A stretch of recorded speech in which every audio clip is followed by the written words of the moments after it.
Social use and social means. Yeah, it basically means that instead of an abstraction, money, instead of the pure negativity, which is alienated human ability as its own ends, determinate human ability becomes its own ends. I'm so glad I have this thing of Marx up. So I'm going to read you what Marx wrote.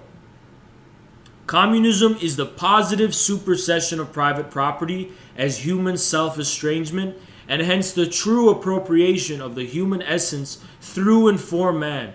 It is the complete restoration of man to himself as a social, ergo, or i.e. human being, a restoration which has become conscious and which takes place within the entire wealth of previous periods of development.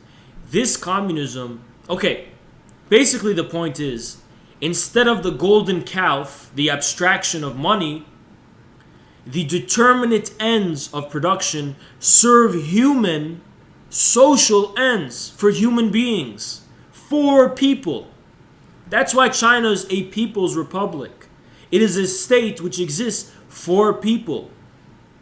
And neither I nor Chinese Marxists are ever going to sell you this idea that Chinese socialism is perfect and there's nothing to improve upon it, or that American socialism would be the exact same. But there's 2 points you have to keep in mind. One, any problems with Chinese socialism are problems for the Chinese people alone. The second point is that, notwithstanding the problems of Chinese socialism, none of them are powerful enough to allow anyone to deny the legitimacy of Chinese socialism, socialism with Chinese characteristics, as a model, as a new form of human civilization that socialists all across the world, including the United States, must learn from. The duty of socialists in America is not to create their own socialism with which to impose upon the Chinese people and deny the legitimacy of their socialism. We Americans know nothing about socialism. We have no experience with it. Our duty is to learn from Chinese socialism.